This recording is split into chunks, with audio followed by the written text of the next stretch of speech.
അസ്സലാമു അലൈക്കും വറഹ്മത്തുള്ളാഹി തആല വബറകാതുഹു. ഇന്ന് നമ്മുടെ പല കുടുംബങ്ങളിലും പുതിയൊരു ചടങ്ങ് കടന്നുകൂടിയിട്ടുണ്ട്. ഇത് പറയുമ്പോൾ പലർക്കും വേദനയുണ്ടാകാം. എന്നെക്കുറിച്ചാണോ പറയുന്നത് എന്ന് തോന്നലുണ്ടാവാം.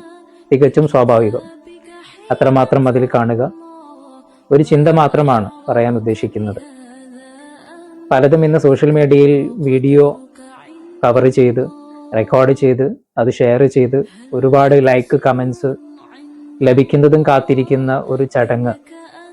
അതൊന്നുകൂടെ വിശാലമായി പറഞ്ഞാൽ നമ്മുടെ പല സ്വകാര്യ നിമിഷങ്ങളും സ്വകാര്യ ചടങ്ങുകളും ഇനി സ്വകാര്യമാക്കേണ്ട പല കാര്യങ്ങളെയും അത് പബ്ലിക് വൽക്കരിച്ചുകൊണ്ട് എൻ്റെ ചാനലിൽ എൻ്റെ സോഷ്യൽ മീഡിയയിൽ അത് ഏറ്റവും കൂടുതൽ റീച്ച് ഉണ്ടാക്കണം എന്ന് മാത്രം ഫോക്കസ് ചെയ്തുകൊണ്ട് നമ്മുടേതായ പല നിമിഷങ്ങളെയും ഫാമിലി ഫോട്ടോസ് വീഡിയോസ് ഇത് ഷെയർ ചെയ്തുകൊണ്ട് പബ്ലിക്കിൽ ഒരു പേരുണ്ടാക്കുക എന്നാണ് നമ്മൾ കരുതുന്നത് എങ്കിൽ അവിടെ ഒളിഞ്ഞു കിടക്കുന്ന ഒരു ഏറ്റവും വലിയ അപകടം നമ്മെ കാത്തിരിക്കുന്നുണ്ട്.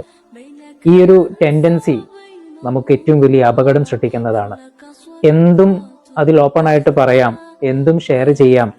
ഈ ഒരു ടെൻഡൻസി നമ്മളിലേക്ക് വരുന്ന സമയത്ത് നമ്മുടെ റിയൽ ലൈഫിൽ ആസ്വദിക്കേണ്ട പലതിനെയും നമ്മൾ ക്യാപ്ചർ ചെയ്യുകയും റെക്കോർഡ് ചെയ്യുകയും ചെയ്ത് അത് പോസ്റ്റ് ചെയ്യാൻ വേണ്ടി മാത്രം നമ്മുടെ ആസ്വാദനവും മറ്റു പ്രവർത്തനങ്ങളും മാറുകയാണ്. ഇവിടെ ഒരു കാര്യം കൂടെ ഉണർത്താനുള്ളത്, മറ്റൊരു വീട്ടിൽ ഒരു കാര്യം ചെയ്തു, അത് ഷൂട്ട് ചെയ്തു, സോഷ്യൽ മീഡിയയിൽ പബ്ലിക്കായി. ദെൻ എൻ്റെ വീട്ടിലും അതേ ചടങ്ങ് നടക്കുമ്പോൾ, കല്യാണമാവട്ടെ മറ്റു പരിപാടികളാവട്ടെ, അവിടെ ഒരു കോപ്രായം അത് ഷൂട്ട് ചെയ്തു, അത് പബ്ലിക്കിലിട്ടു, ഒരുപാട് ലൈക്കും കമന്റ്സും ഒക്കെ കിട്ടിയിട്ടുണ്ട്. ഞാൻ എൻ്റെ വീട്ടിലും അതേ തോന്നിവാസം എൻ്റെ വീട്ടിലും നടക്കട്ടെ, അതും ഷൂട്ട് ചെയ്യണം, അതും ഷെയർ ചെയ്യണം. ഈ ഒരു രീതിയിലേക്ക് നമ്മളുടെ ക്യാരക്ടർ ചേഞ്ച് ചെയ്യുമ്പോൾ നമ്മൾ ആലോചിക്കേണ്ടത് ഒരുപാട് മൂല്യങ്ങൾ നമുക്ക് നഷ്ടപ്പെട്ടുകൊണ്ടിരിക്കുകയാണ്.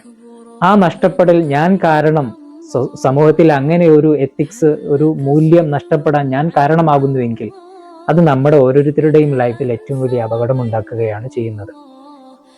ഒരു കല്യാണം ആരംഭമാകുമ്പോൾ അതിൽ ഏറ്റവും വലിയ ബറക്കത്ത് നമ്മൾ പ്രതീക്ഷിക്കേണ്ടതുണ്ട്, അതിനുവേണ്ടി പ്രവർത്തിക്കേണ്ടതുമുണ്ട്. ആ ബറക്കത്ത് നമുക്ക് ഇത്തരം പെരുമാറ്റങ്ങളിലൂടെ നഷ്ടപ്പെടുകയാണ് ചെയ്യുന്നത്. കുടുംബജീവിതങ്ങൾ അപകടത്തിലേക്ക് പോകുന്നത് തടയാൻ ഇത്തരം കോപ്രായങ്ങൾ മാക്സിമം കുറയ്ക്കാൻ നമ്മൾ ശ്രദ്ധിക്കുക. ക്യാപ്ചർ ചെയ്യേണ്ടത്, റെക്കോർഡ് ചെയ്യേണ്ടത്, അത് ചെയ്യുന്ന സമയത്തും നാം ആലോചിക്കേണ്ടത് അത് ഷെയർ ചെയ്യാൻ പറ്റുന്നതാണോ, അതല്ല എനിക്കും കുടുംബത്തിനും കാണാൻ വേണ്ടി മാത്രമാണോ എന്നാലോചിച്ചുകൊണ്ട് പോസ്റ്റ് ചെയ്യാനും ഷെയർ ചെയ്യാനും നാം ശ്രദ്ധിക്കുക. നമ്മുടെ ശ്രദ്ധ അത് നാളേക്ക് ഗുണം ചെയ്യുക മാത്രമാണ് ഉണ്ടാവുക.